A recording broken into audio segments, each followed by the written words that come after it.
एक बार की बात है, एक राजा थे। उनके पास कोई संतान नहीं थी।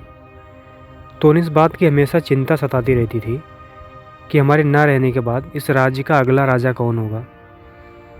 अब इसी सिलसिले में एक दिन उन्होंने अपने सारे मंत्रियों को बुलवाया और कहा कि पूरे राज्य में सूचना भिजवा दो कि कल दिन डूबने से पहले जो भी व्यक्ति आके मुझसे राजमहल में मिलेगा, मैं उसे अपने राज्य का आधा हिस्सा दे दूंगा।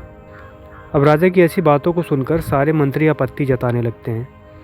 उन्होंने कहा, महाराज, आपने ऐसी शर्त रखी है कि आधा राज्य आपके पास पहुंच जाएगा और आप किस किस को देंगे। तो राजा ने कहा कि परेशान होने की बात नहीं है, ऐसा कुछ भी नहीं होने वाला। तुम सब सिर्फ वही करो जो मैं बोल रहा हूँ। अगले दिन राजा ने अपने राजमहल से बाहर एक बड़े से मेले का आयोजन किया और उस मेले में दुनिया की सारी सुख सुविधाओं की व्यवस्था कर दी।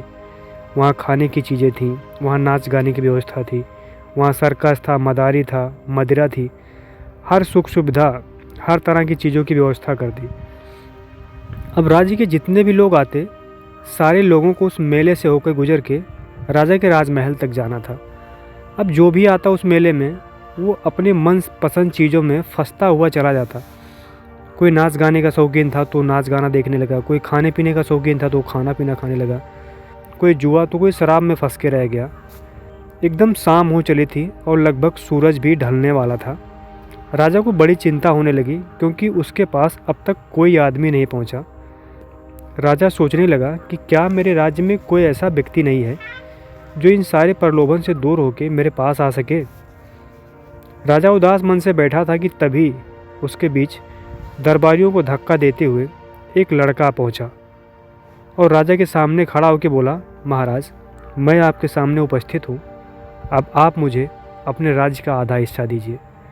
उसे सामने देखकर राजा बहुत खुश हुआ और कहा कि चलो ठीक है, कम से कम मेरे राज्य में कोई ऐसा व्यक्ति तो है जिसे इन सारे प्रलोभन से कोई लेना देना नहीं है।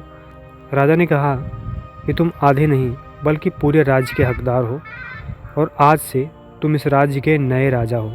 सो दोस्तों, ये छोटी सी कहानी हमें बताती है कि जब तक जीवन में हमें ये नहीं पता होता कि हमें करना क्या है, जाना कहाँ है, तब तक हमारे अंदर चाहे कितने भी टैलेंट क्यों ना हो, वो किसी काम के नहीं है।